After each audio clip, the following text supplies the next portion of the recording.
If you've been keeping track of the 2023 car reveals this off-season, you've probably already spotted a significant trend: exposed carbon.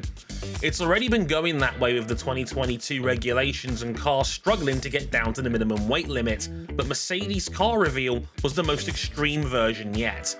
A livery that was roughly 80% unpainted carbon fibre, with Toto Wolff admitting the return to the black of 2020 was mainly to save weight.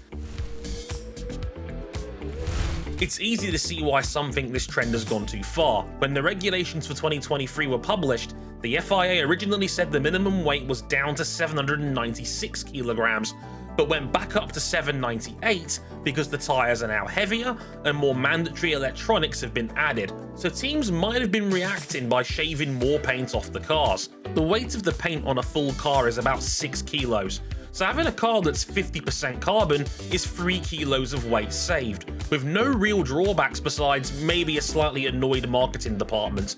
And that 3 kilo drop could be worth as much as a tenth of a second per lap, a big performance gain without sacrificing anything in terms of setup. Some F1 teams have invested in their own paint shops, Red Bull's is a closely guarded secret, to try and develop the colours they want for the car while also saving weight, but others are clearly struggling here. So what if F1 could somehow mandate a standardised paint rule? Because aesthetically, it might not be a great look for TV come Bahrain if we see large patches of exposed carbon everywhere. Where else could the teams save weight? We could see teams use lighter materials or different variations of carbon fibre parts that are lighter but also more fragile. Back in 2017, for instance, Mercedes went too far and had to use heavier versions of their original aero designs because they kept shattering against the curbs. You could also encourage the drivers to lose some of the weight themselves. It's why Carlos Sainz has to hold back on the antipasti heading into Bahrain. But that's controversial.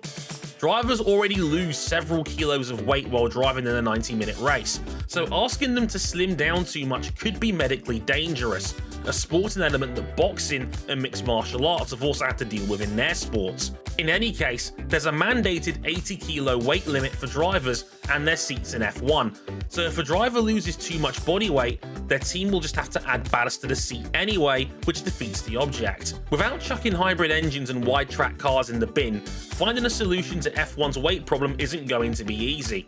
But what do you think?